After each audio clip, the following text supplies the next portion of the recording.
Hello students, welcome to CRP academy. CRP একাডেমিতে তোমাদের সকলকে স্বাগত এবং প্রত্যেককে গুড মর্নিং। আমরা upcoming Kolkata police constable prelim 2025 পরীক্ষাকে লক্ষ্য করে প্রত্যেকদিন সকাল 7টা থেকে 40টি করে বাছাই করা প্রশ্ন উত্তরের মাধ্যমে একদম শেষ মুহূর্তের অর্থাৎ লাস্ট মিনিট সাজেশন প্র্যাকটিস করছি, সাথে এক্সট্রা নোটস দেখছি।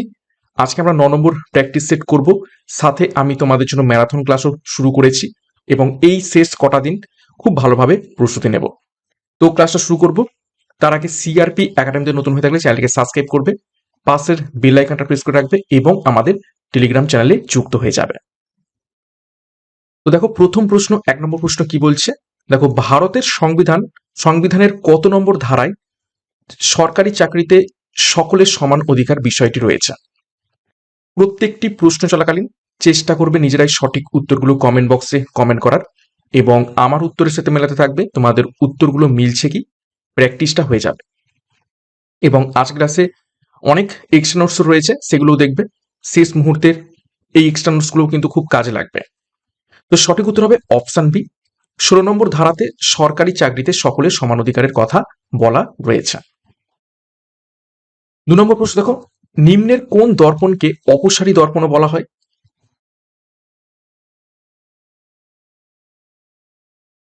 সঠিক উত্তর হবে অপশন বি, উত্তল দর্পণকে।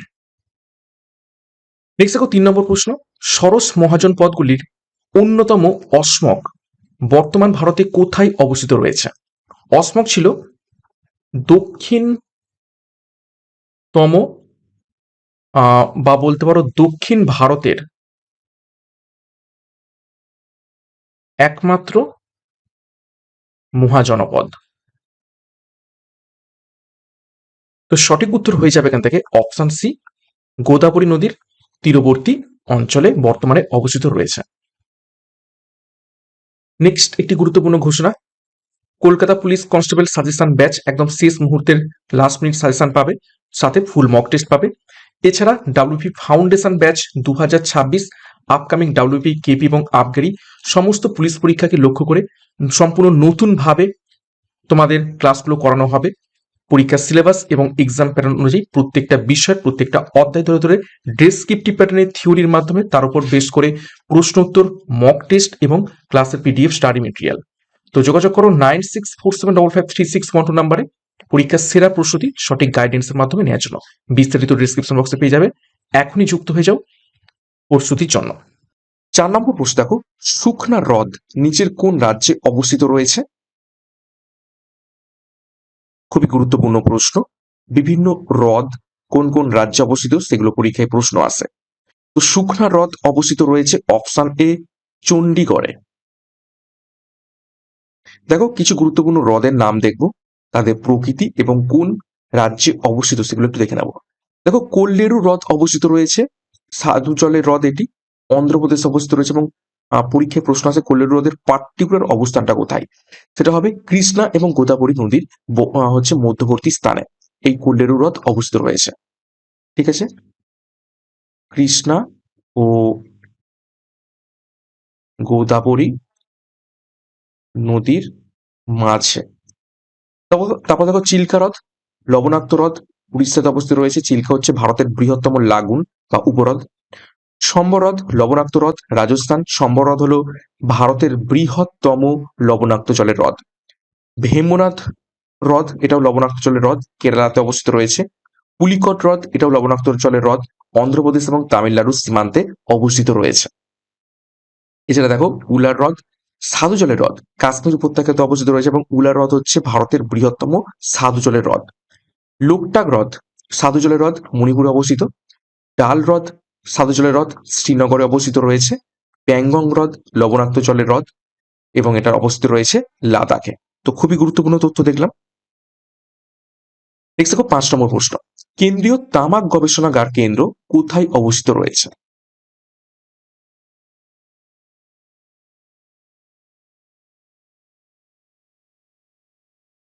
তো 5 নম্বর প্রশ্নের সঠিক উত্তর হয়ে যাবে অপশনে রাজামন্দ্রিতে। ঠিক আছে, রাজামন্দ্রি কোথায় অবস্থিত রয়েছে? অন্ধ্রপ্রদেশ। ওকে, এবং অন্ধ্রপ্রদেশ হচ্ছে তামাক উৎপাদনের প্রথম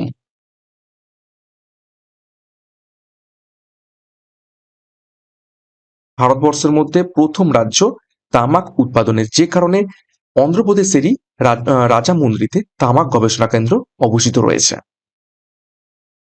দেখো বিভিন্ন গবেষণাগার এবং তাদের অবস্থান আমরা একটু দেখে নেব।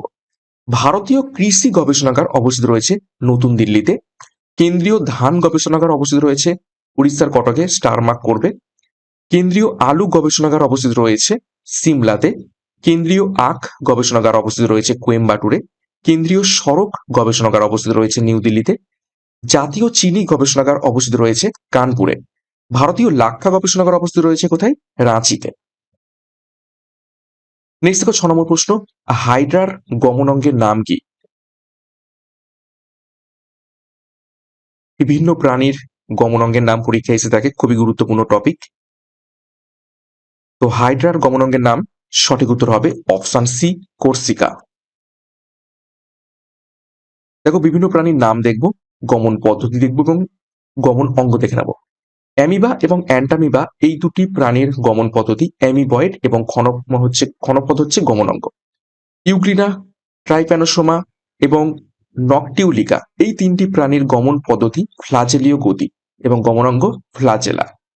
তারপর দেখো প্যারামেসিয়াম, ভটিসেলা এবং পালিনা এই তিনটি প্রাণীর গমন পদ্ধতি সিলিয়ারি গমন পদ্ধতি এবং গমন অঙ্গ সিলিয়া।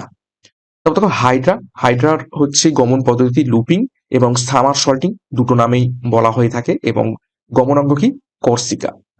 শামুক এবং ঝিনুকের গমন পদ্ধতি হচ্ছে স্লিপিং এবং গমন অঙ্গ মাংসলপদ। তারা মাছের যে গমন পদ্ধতি সেটা হলো লুপিং এবং গমন অঙ্গ হলো টিউব ফিট। খুবই খুবই গুরুত্বপূর্ণ আমরা তথ্য এখান থেকে দেখলাম। নেক্সট দেখো 7 নম্বর প্রশ্ন, গোদ রোগটার জন্য দায়ী নিচের কোন জীবাণু?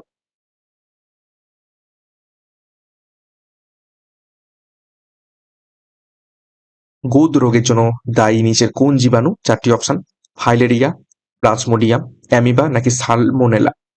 তো সঠিক উত্তর হবে অপশন এ, ফাইলেরিয়া। নেক্সট দেখো বিভিন্ন রোগ দেখবো এবং সেই রোগের জন্য দায়ী ব্যাকটেরিয়ার নামগুলো আমরা একটু দেখে নেব।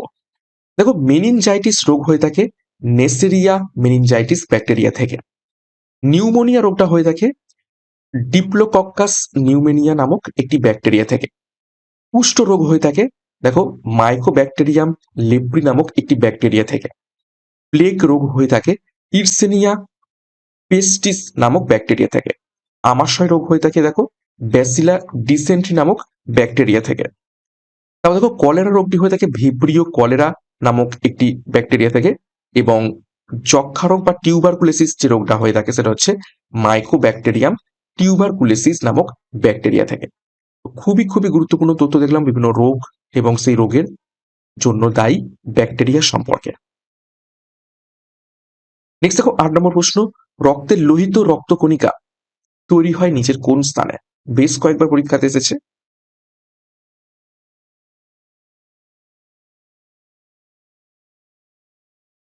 সঠিক উত্তর হবে অপশন সি, লোহিত অস্থি মজ্জাতে রক্তের লোহিত রক্তকণিকা তৈরি হয়ে থাকে। দেখো আরবিসি অর্থাৎ রেড ব্লাড সেলের ভূমিকা হলো ফুসফুস যে কার্বন ডাই অক্সাইড নিয়ে আসে এবং অপসারণ করে তার বিনিময়ে শরীরের কলাতে অক্সিজেন বহন করে, অর্থাৎ মূলত অক্সিজেনকে বহন করে থাকে রেড ব্লাড সেল। তারপর দেখো হেমোসাইটোব্লাস্ট থেকে একটি লোহিত রক্তকণিকা তৈরি হতে প্রায় 2 দিন সময় লাগে এবং শরীর প্রতি সেকেন্ডে প্রায় 20 লক্ষ লোহিত রক্তকণিকা তৈরি করে থাকে আমাদের শরীরের মধ্যে। তো খুবই খুবই গুরুত্বপূর্ণ তথ্য থাকলাম আমরা লোহিত রক্তকণিকা সম্পর্কে। এখান থেকে একটা গুরুত্বপূর্ণ প্রশ্ন মনে রাখবে যে লোহিত রক্তকণিকার কতদিন পর্যন্ত বাঁচে, সেটা হচ্ছে 120 দিন। ঠিক আছে, লোহিত রক্তকণিকার মেয়াদ, আরবিসির মেয়াদ এটা হচ্ছে 120 দিন। নেক্সট 9 নম্বর প্রশ্ন, আধুনিক রসায়নের জনক হিসাবে কাকে বিবেচনা করা হয়ে থাকে? প্রশ্নটা ভালো করে দেখো কি বলেছে, আধুনিক, শুধু রসায়নিক জনক কিন্তু নিচে দেওয়া রয়েছে। দেখো শুধু যদি রসায়নিক বিজ্ঞানের জনক বলা হয় তখন হয়ে যাবে জাবির ইবনে হাইয়ান। তিনি হচ্ছে শুধু রসায়ন বিজ্ঞানের জনক। আর যদি বলে আধুনিক রসায়ন বিজ্ঞানের জনক কাকে বলা হয়? তখন সঠিক উত্তর হয়ে যাবে অপশন ডি, অ্যান্টোইন ল্যাভোইসিয়ার। দেখো বিভিন্ন বিষয় এবং সেই বিষয়ের জনক কাদের আমরা মেনে থাকি একটু দেখে নেব। অঙ্কের জনক আর্কিমিডিস, পাটিগণিতের জনক ব্রহ্মগুপ্ত, বীজগণিতের জনক আল খাওয়াজমে, জ্যামিতির জনক ইউক্লিড, পরিমিতির জনক লিওনার্ড ডিক্স, ত্রিকোণমিতির জনক হিপ্পারকক্স, ইতিহাসের জনক হেরোডোটাস এবং ভূগোলের জনক ইরাটোস্থেনিস। তো এইটা কিন্তু খুব ভালোভাবে দেখবে, পরীক্ষাতে মাঝে মাঝেই এসে থাকে বিভিন্ন বিষয়ের জনক সম্পর্কে। নেক্সট দেখো 10 নম্বর প্রশ্ন, আলোর প্রতিসরণের সূত্র আবিষ্কার করেন নিচের কোন বিজ্ঞানী?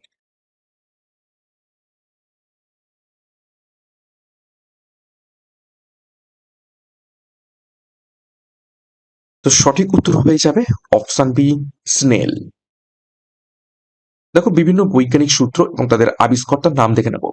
মহাকর্ষ সূত্র আবিষ্কার করেন স্যার আইজ্যাক নিউটন, শক্তির নিত্যতা সূত্র আবিষ্কার করেন জুল প্রেস বার্গ, আলোর প্রতিসরণের সূত্র আবিষ্কার করেন স্নেল, কাস্কেট তত্ত্ব দেন ডাব্লিউ হেইটলার এবং হোমি জাহাঙ্গীর ভাবা, তাপীয় আয়ন তত্ত্বের যে সূত্র সেটি দেন মেঘনাথ সাহা, পদার্থের স্থিতিস্থাপকতার সূত্রও দেন হুক।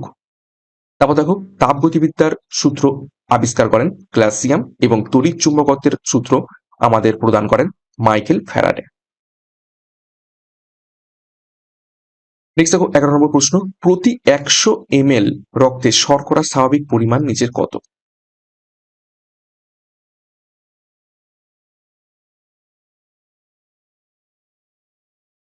তো সঠিক উত্তর হবে অপশন সি, 80 থেকে 120 মিলিগ্রাম শর্করার হচ্ছে স্বাভাবিক পরিমাণ 100 ml রক্তে। নেক্সট দেখো 12 নম্বর প্রশ্ন, ভিটামিন সি এর রাসায়নিক নাম কি? একদম ভিভিআই করো, এটা বিভিন্ন পরীক্ষাতে বহুবার এসেছে। ভিটামিন সি এর রাসায়নিক নাম। তো সঠিক উত্তর হবে অপশন সি, অ্যাসকর্বিক অ্যাসিড। এটা হবে ভিটামিন সি এর রাসায়নিক নাম। দেখো বিভিন্ন ভিটামিন সমূহ এবং তাদের যে সমস্ত রাসায়নিক নাম রয়েছে একটু তথ্য দেখে নিই। ভিটামিন এর রাসায়নিক নাম রেটিনল, ভিটামিন বি 1 এর রাসায়নিক নাম থিয়ামিন, ভিটামিন বি 2 তার রাসায়নিক নাম রাইবোফ্লাভিন, ভিটামিন বি 3 রাসায়নিক নাম নিয়াসিন, ভিটামিন বি 5 এর রাসায়নিক নাম প্যান্টোথেনিক অ্যাসিড, ভিটামিন বি 6 এর রাসায়নিক নাম পাইরিডক্সিন। এছাড়া দেখো ভিটামিন বি 7 বা ভিটামিন এইচ, এটা রাসায়নিক নাম হচ্ছে বায়োটিন, ভিটামিন বি 9 এর রাসায়নিক নাম ফলিক অ্যাসিড এবং ভিটামিন বি 12 এর রাসায়নিক নাম সায়ানোকোবালামিন। ওকে, গুরুত্বপূর্ণ তথ্য। নেক্সট 13 নম্বর প্রশ্ন, নিম্নের কোনটি ভারতের ঘোষণাপত্র? বিভিন্ন দেশের কিছু ঘোষণাপত্র হয় এবং সেই ঘোষণাপত্র বিভিন্ন নামে পরিচিত রয়েছে। তো ভারতের ঘোষণাপত্র কি নামে পরিচিত? সঠিক উত্তর হবে অপশন বি, হোয়াইট পেপার। 14 নম্বর প্রশ্ন, রক্তকরবী নিচের কোন সাহিত্যিকের লেখা?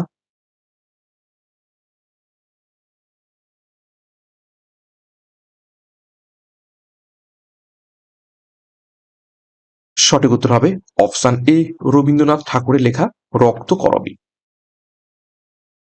দেখো বিভিন্ন উপন্যাসের নাম দেখবো এবং রচয়িতার নাম আমরা দেখে নেব। দেখো গোরা লিখেছেন রবীন্দ্রনাথ ঠাকুর, মৃত্যু ক্ষুধা লিখেছেন নজরুল ইসলাম, পথের দাবি লিখেছেন শরৎচন্দ্র চট্টোপাধ্যায়, আরণ্যক উপন্যাসটি লিখেছেন বিভূতিভূষণ বন্দ্যোপাধ্যায়, গণদেবতা উপন্যাসটি লিখেছেন তারাশঙ্কর বন্দ্যোপাধ্যায়, 1084 মা উপন্যাসটি লিখেছেন মহেশ্বতা দেবী, প্রথম প্রতিশ্রুতি এই উপন্যাসটি রচনা করেছেন আশাপূর্ণা দেবী, অরণ্যের দিনরাত্রি রচনা করেছেন সুনীল গঙ্গোপাধ্যায়। 15 নম্বর প্রশ্ন, গুজরাটে অবস্থিত হরপ্পা সভ্যতার কেন্দ্রটির নাম কি? খুবই খুবই গুরুত্বপূর্ণ প্রশ্ন।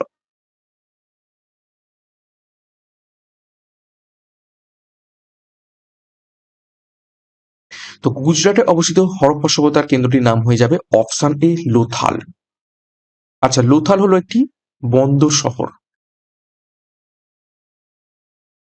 আর কি গুরুত্বপূর্ণ তথ্য জানা যায়? সিন্ধু সভ্যতার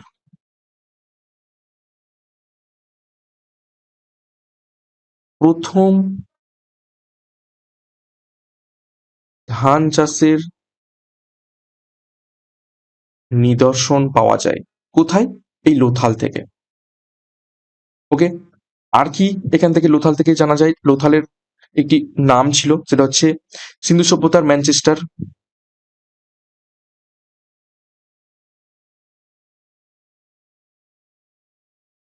ওকে, সিন্ধু সভ্যতার ম্যানচেস্টার নামে পরিচিত লোথাল।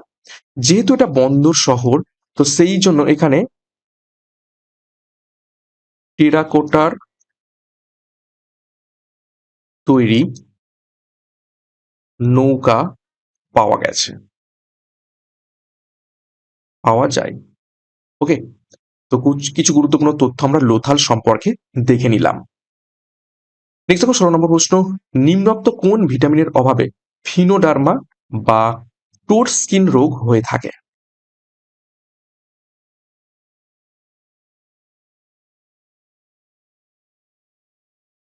তো 16 নম্বর প্রশ্নের সঠিক উত্তর হবে অপশন বি, ভিটামিন এ এর অভাবে ফিনোডার্মা বা টোর স্কিন রোগটি হয়ে থাকে। দেখো বিভিন্ন ভিটামিন ও খনিজ এবং তাদের অভাবজনিত রোগ দেখে নেব। ভিটামিন এর অভাবে রাতকানা রোগ হয়, ফিনোডার্মা হয়ে থাকে এবং ক্যারাটোম্যালেসিয়া, এই 3 ধরনের রোগ আমরা দেখতে পেয়ে থাকি মানব শরীরে। ভিটামিন বি1 এর অভাবে হয়ে থাকে বেরিবেরি। ভিটামিন বি2 এর অভাবে হয়ে থাকে স্টোমাটোস্টাইটিস এবং গ্লসাইটিস। ভিটামিন বি3 এর অভাবে যে রোগ দেখতে পাওয়া যায় সেটা হচ্ছে পেলেগ্রা। ভিটামিন বি6 এর অভাবে দেখতে পাওয়া যায় নিউরোপ্যাথি। ভিটামিন বি7 এর অভাবে দেখতে পাওয়া যায় দেখো ডার্মাটাইটিস এবং অ্যান্ডিরিস নামক রোগ। নেক্সট দেখো ভিটামিন বি12 অ্যানিমিয়া বা রক্তাল্পতা রোগটি দেখতে পাওয়া যায়। ভিটামিন সি এর অভাবে রোগ দেখতে পাওয়া যায় স্কারভি। ভিটামিন ডি এর অভাবে রোগ দেখতে পাওয়া যায় রিকেট এবং ওস্টিওম্যালেসিয়া। ভিটামিন ই এর অভাবে রোগ যে দেখতে পাওয়া যায় সেটা হচ্ছে বন্ধ্যাত্ব, এবং ভিটামিন কে এর অভাবে দেখা যায় রক্ত ক্ষরণ। তো খুবই খুবই গুরুত্বপূর্ণ তথ্য। নেক্সট 17 নম্বর প্রশ্ন, কোন পদ্ধতিতে কোনো বায়ুশূন্য বাল্বের ফিলামেন্ট থেকে কাঁচ অবধি তাপ পৌঁছায়?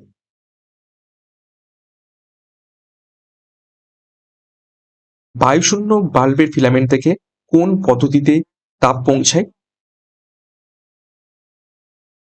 সঠিক উত্তর হবে অপশন সি, বিকিরণ পদ্ধতিতে। 18 নম্বর প্রশ্ন, জাতীয় ক্রীড়া দিবস কবে পালন করা হয়ে থাকে?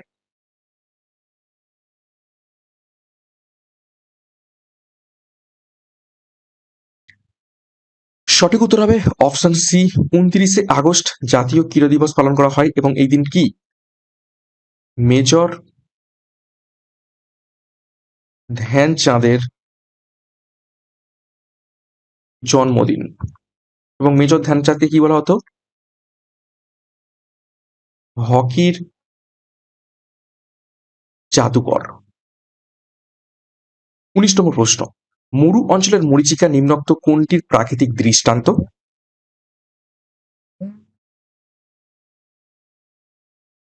তো সঠিক উত্তর হবে অপশন সি, অভ্যন্তরীণ পূর্ণ প্রতিফলন। অভ্যন্তরীণ পূর্ণ প্রতিফলনের জন্য মরু অঞ্চলে মরীচিকা সৃষ্টি হয়ে থাকে। 20 নম্বর প্রশ্ন দেখো, রোভার্স কাপ কোন খেলার সাথে যুক্ত রয়েছে?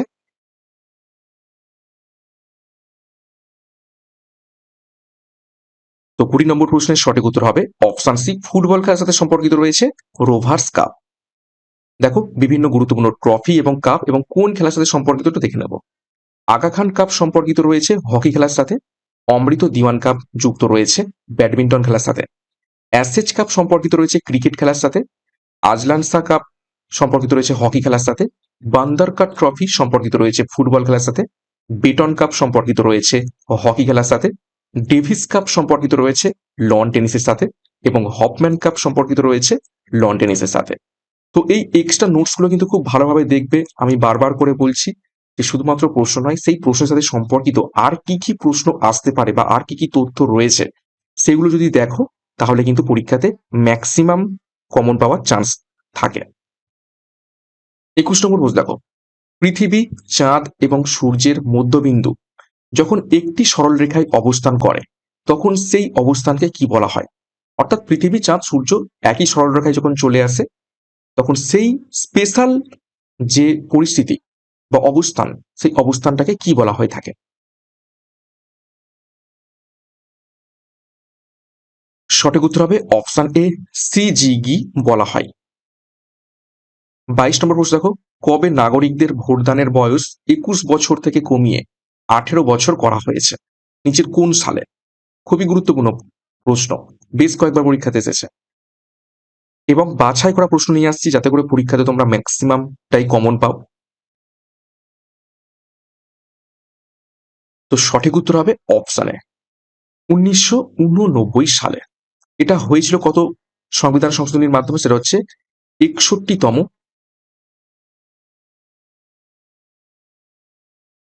সংবিধান সংশোধনী। অ্যাকচুয়ালি হয়েছিল 1988, কিন্তু কার্যকরী হয় 1989 সালে। দেখো কিছু গুরুত্বপূর্ণ সংবিধান সংশোধনী যেগুলো খুবই গুরুত্বপূর্ণ পরীক্ষাতে আসে সেগুলো একটু দেখে নেবো। দেখো 36তম সংবিধান সংশোধনী 1975 সালে হয় এটি। এখানে কি করা হয়? সিকিমকে ভারতের পূর্ণ রাজ্যের মর্যাদা দেওয়া হয়। তারপর দেখো 42তম সংবিধান সংশোধনী 1976, খুবই খুবই গুরুত্বপূর্ণ সংবিধান সংশোধনী। কি কি করা হয় দেখো এখানে, মৌলিক অধিকারের চেয়ে নির্দেশমূলক নীতির প্রাধান্য বেশি দেওয়া হয়, অর্থাৎ ফান্ডামেন্টাল রাইটস থেকে ডিপিএসপি কে বেশি গুরুত্ব দেওয়া হয়।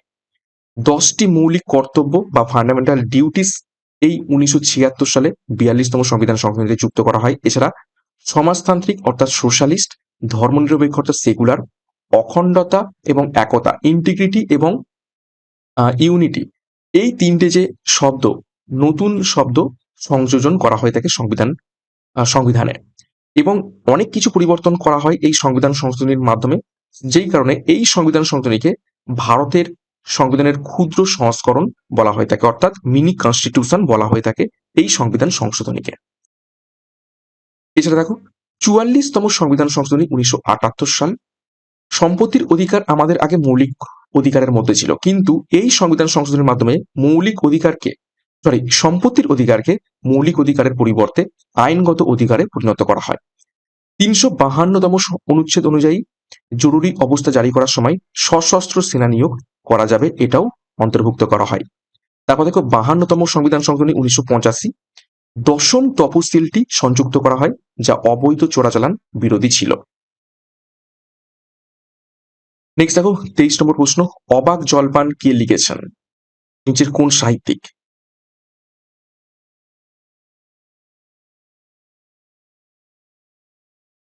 তো সঠিক উত্তর হবে অপশন সি, সুকুমার রায় লিখেছেন অবাক জলপান। নেক্সট 24 নম্বর প্রশ্ন, আধুনিক অলিম্পিক গেমসের সূচনা হয় নিচের কোন সালে এবং কোথায়?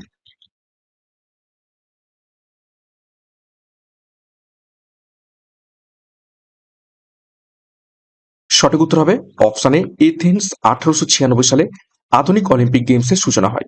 তো অলিম্পিক গেমস সম্পর্কে ডিটেলস দেখবো। দেখো প্রাচীন অলিম্পিক গেমসের সূচনা হয়েছিল 776 খ্রিস্টপূর্বাব্দে। প্রাচীন গ্রিসে দেবতা জিউসের আবাসস্থল অলিম্পিয়ায় ধর্মীয় রীতি রেওয়াজের সাথে অলিম্পিক গেমস অনুষ্ঠিত হতো। প্রাচীন উপকথা অনুযায়ী গ্রিক দেবতা জিউসের পুত্র হারকুইলিস এই অলিম্পিক নামকরণ করেন। পিয়ের দা কুবেরতা 23 জুন 1894 সালে আন্তর্জাতিক অলিম্পিক কমিটি বা আইওসি প্রতিষ্ঠা করেন। আন্তর্জাতিক অলিম্পিক কমিটির তত্ত্বাবধানে প্রথম আধুনিক অলিম্পিক গেমস অনুষ্ঠিত হয় 1896 সালে এথেন্সের প্যানাথেনেইক স্টেডিয়ামে। তো এই তথ্যগুলো কিন্তু কিন্তু খুবই খুবই গুরুত্বপূর্ণ। প্রথম কবে হয় সেটা হচ্ছে 786 খ্রিস্টপূর্বাব্দে। কে করে অলিম্পিক কমিটি সেটা হচ্ছে 1894 সালে পিয়ার দে কুবার্তা, ঠিক আছে, এবং প্রথম কবে খেলা হয় 1896 সালে। এগুলো কিন্তু ইম্পর্টেন্ট। তারপর দেখো অলিম্পিক গেমস এর মোটো বা উদ্দেশ্য হলো দেখো সিটিয়াস, অ্যালটিয়াস এবং ফর্টিয়াস, এটা হচ্ছে ল্যাটিনে বলা হয়েছে, যার আক্ষরিক অর্থ কি? সিটিয়াস মানে হচ্ছে ফাস্টার, অ্যালটিয়াস মানে হচ্ছে হাইয়ার এবং ফর্টিয়াস মানে হচ্ছে স্ট্রঙ্গার। অলিম্পিক গেমস এর পতাকাতে 6টি বর্ণ দেখা যায়। ব্যাকগ্রাউন্ডে সাদা এবং সাদার উপরে 5টি রঙের নীল, হলুদ, কালো, সবুজ এবং লাল, এই 5টা রিং দেখতে পাওয়া যায় এবং এই 5টি রিং 5টি মহাদেশকে রিপ্রেজেন্ট করে। দেখো নীল রং রিপ্রেজেন্ট করে ইউরোপকে, হলুদ রং রিপ্রেজেন্ট করে এশিয়াকে, কালো রং রিপ্রেজেন্ট করে আফ্রিকাকে, সবুজ রং রিপ্রেজেন্ট করে আমেরিকাকে এবং লাল রং রিপ্রেজেন্ট করে ওসিয়ানিয়াকে। এবং অলিম্পিকের যে শিখা, সেই শিখাটা ধারাবাহিকতা বা কন্টিনিউইটির প্রতীক। তো খুবই খুবই গুরুত্বপূর্ণ তথ্য আমরা দেখলাম। নেক্সট দেখো 25 নম্বর প্রশ্ন, সংবিধানের কোন ধারাগুলিতে ধর্মাচরণের স্বাধীনতার অধিকার সংরক্ষিত আছে?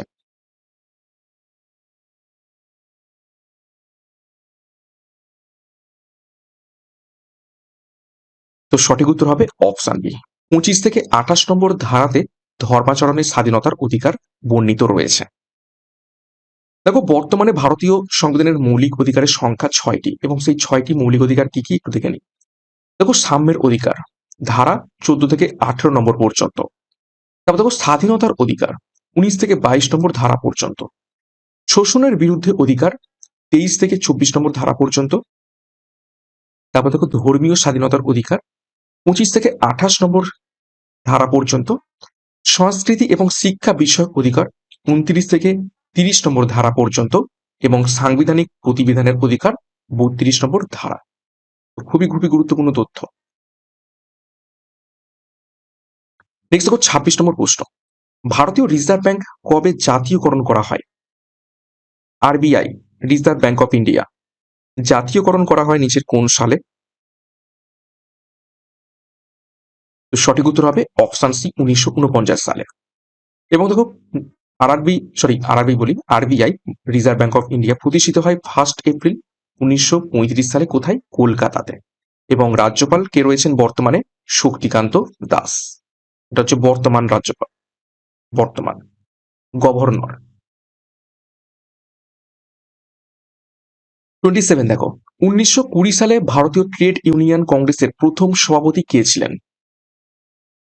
ঘুরিয়ে প্রশ্ন আসতে পারে, ভারতীয় ট্রেড ইউনিয়ন কংগ্রেস অর্থাৎ AITUC কবে প্রতিষ্ঠিত হয়?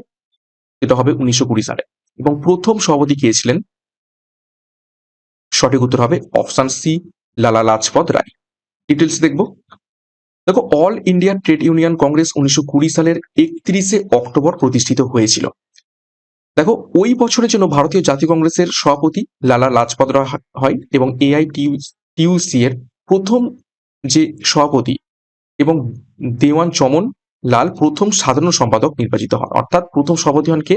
লালা লাজপত রায় এবং প্রথম সাধারণ সম্পাদক হন কে? দেওয়ান চমন লাল। তাও দেখো AITUC এর তৃতীয় এবং চতুর্থ অধিবেশনে সভাপতিত্ব করেন ব্রিটিশ কংগ্রেস এবং স্বরাজবাদী নেতা CR দাস, অর্থাৎ চিত্তরঞ্জন দাস তৃতীয় এবং চতুর্থ অধিবেশনে সভাপতিত্ব করেন। 28 নম্বর প্রশ্ন, মহেশ দাস কোন নামে ইতিহাসে প্রসিদ্ধ হন?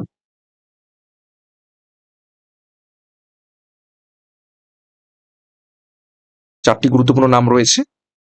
তো সঠিক উত্তর হবে অপশন সি বীরবল। আমরা যাকে বীরবল নামে জেনে থাকি বা পরিচিত সব থেকে বেশি বীরবল নামেই, তার আসল নাম কিন্তু মহেশ দাস।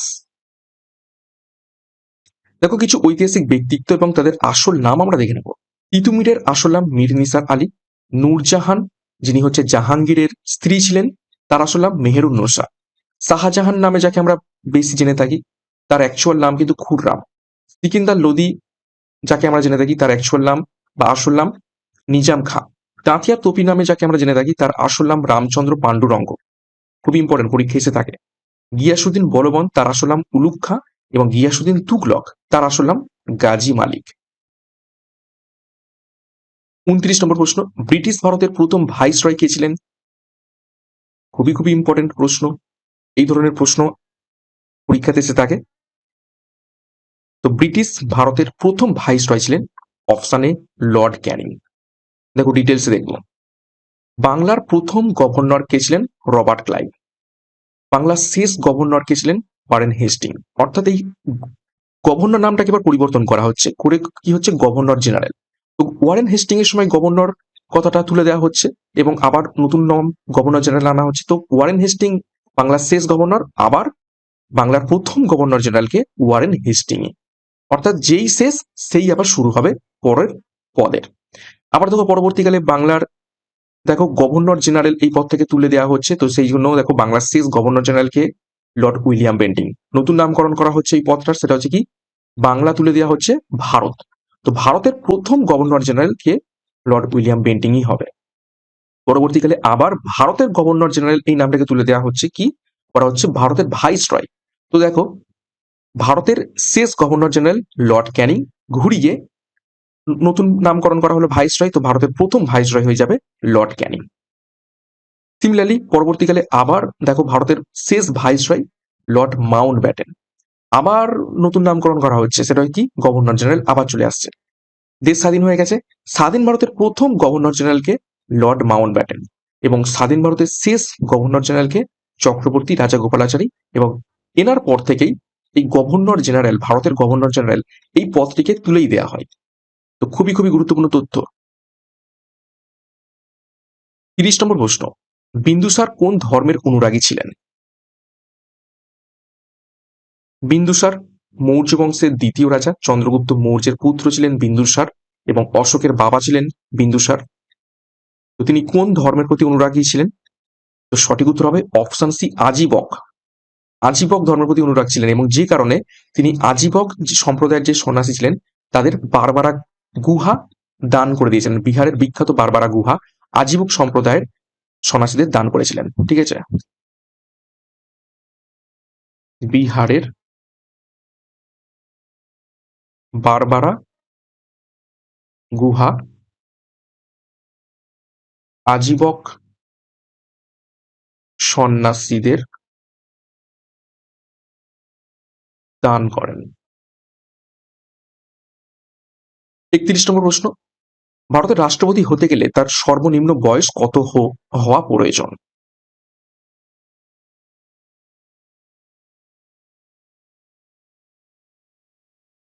সঠিক উত্তর হবে অপশন সি, 35 ইয়ার্স।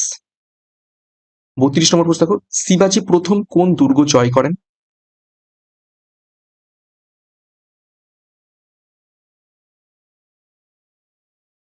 সঠিক উত্তর হবে অপশন সি, তোরনা দুর্গ শিবাজি প্রথম জয় করেন। 33 নম্বর প্রশ্ন, ভারতীয় সংবিধানের যুগ্ম তালিকার ধারণাটি কোন দেশের সংবিধান থেকে গৃহীত হয়েছে? খুবই খুবই গুরুত্বপূর্ণ তথ্য। যুগ্ম তালিকা, যেটাকে ইংরেজিতে আমরা কি বলে থাকি, কনকারেন্ট লিস্ট।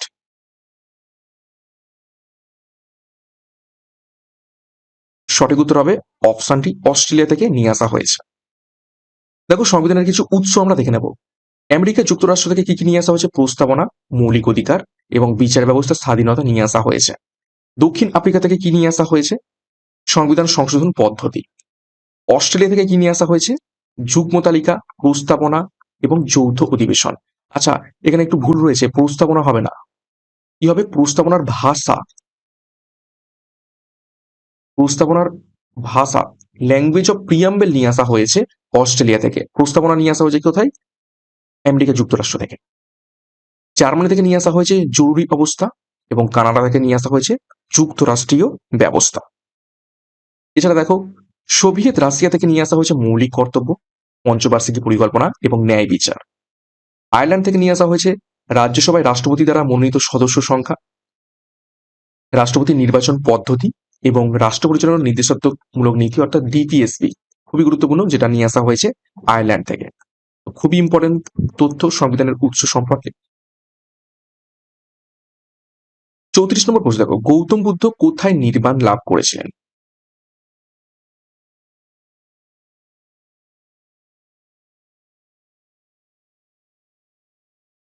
সঠিক উত্তর হবে অপশন বি, বোধগয়াতে নির্বাণ লাভ করেন। নির্বাণ অর্থাৎ বোধি লাভ করা।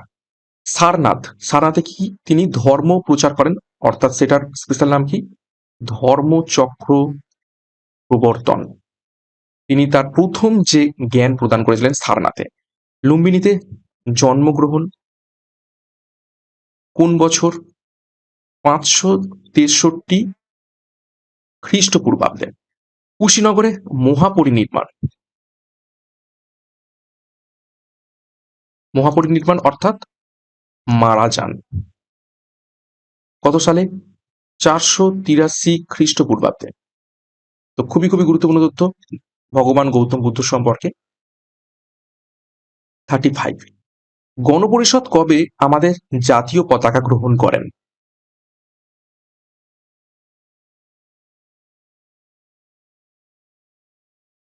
তো জাতীয় পতাকা গ্রহণ করা হয় অপশনটি 22 জুলাই 1947 সালে, এবং এই জাতীয় পতাকার ডিজাইন কে করেছিলেন? পিঙ্গালি ভেঙ্কাইয়া, খুবই খুবই গুরুত্বপূর্ণ। 36 দেখো, হায়দ্রাবাদ কোন নদীর তীরে অবস্থিত রয়েছে?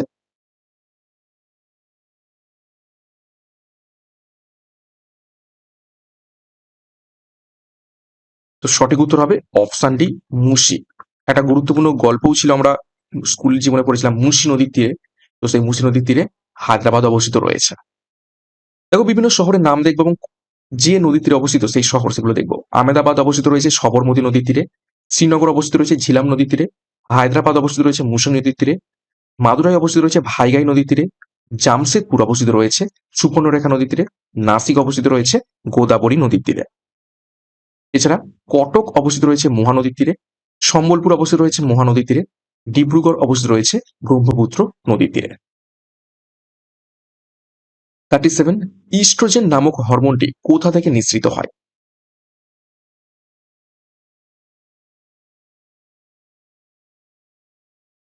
সঠিক উত্তর হবে অপশন ডি, ডিম্বাশয় থেকে। 38, অলফ্যাক্টরি স্নায়ু নিম্নের কোন কাজে সাহায্য করে? স্টার মার্ক করো।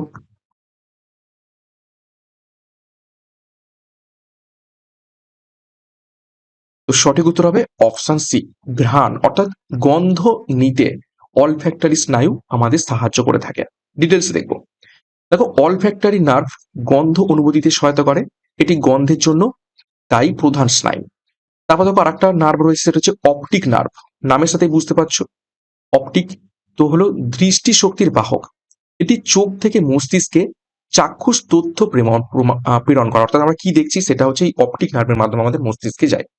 তারপর দেখো ট্রক্লিয়ার নার্ভ, সেটা হচ্ছে কি চোখের নাড়াচড়াতে সাহায্য করে থাকে, অর্থাৎ আমরা চোখকে যে ঘোরাফেরা করছি এটা সাহায্য করে থাকে। তারপর দেখো গ্লসোফ্যারেঞ্জিয়াল নার্ভ, যেটা হচ্ছে মৌখিক সংবেদন এবং স্বাদ অনুভূতিতে উদ্দীপিত করে, অর্থাৎ আমরা যে স্বাদ গ্রহণ করছি এর জন্য যে নার্ভ দায়ী সেটা হচ্ছে গ্লসোফ্যারেঞ্জিয়াল নার্ভ।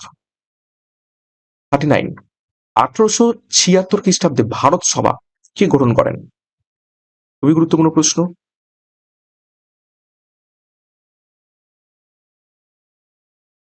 সঠিক উত্তর হবে অপশন এ, সুরেন্দ্রনাথ বন্দ্যোপাধ্যায় 1876 খ্রিস্টাব্দে ভারত সভা গ্রহণ করেন।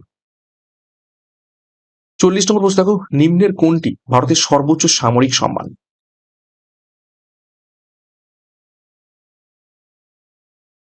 তো সর্বোচ্চ সামরিক সম্মান অপশন সি, পরমবীর চক্র। ডিটেলস দেখবো। দেখো পরমবীর চক্র কখন দেওয়া হয়? দেখো পরমবীর চক্র ভারতের সর্বোচ্চ সামরিক অলঙ্করণ, যা যুদ্ধের সময় বীরত্বের বিশিষ্ট কাজ প্রদর্শনের জন্য পুরস্কৃত হয়। তারপর দেখো অশোক চক্র। অশোক চক্র কেন দেওয়া হয়? অশোক চক্র হলো ভারতের সর্বোচ্চ শান্তিকালীন সামরিক সজ্জা বা যুদ্ধক্ষেত্র থেকে দূরে বীরত্ব, সাহসী পদক্ষেপ বা আত্মত্যাগের জন্য দেওয়া হয়। অর্থাৎ যুদ্ধক্ষেত্র গিয়ে যদি কেউ মৃত্যুবরণ করে এবং শান্তির জন্য, ঠিক আছে, শান্তিকালীন সামরিক সজ্জার জন্য এই অশোক চক্র দেওয়া হয়ে থাকে। তারপর দেখো কীর্তি চক্র। কীর্তি চক্র কাদের দেওয়া হয় বা কিসের জন্য দেওয়া হয়? দেখো কীর্তি চক্র প্রথম স্থাপিত হয়েছিল 1952 সালে দ্বিতীয় শ্রেণীতে, এবং এটি 1967 সালে কীর্তি চক্র হিসেবে পুনরায় ডিজাইন করা হয়েছিল। তো দেখো সূর্য চক্র। সূর্য চক্র 1952 সালে ক্লাস 3 তে প্রতিষ্ঠিত হয়েছিল এবং এটি 1967 সালে সৌর্য চক্র হিসাবে পুনরায় ডিজাইন করা হয়েছিল। তো এই ছিল আজকের গুরুত্বপূর্ণ 40টা প্রশ্ন উত্তর। 40-এর মধ্যে কার কত স্কোর হয়েছে কমেন্ট বক্সে কমেন্ট করবে।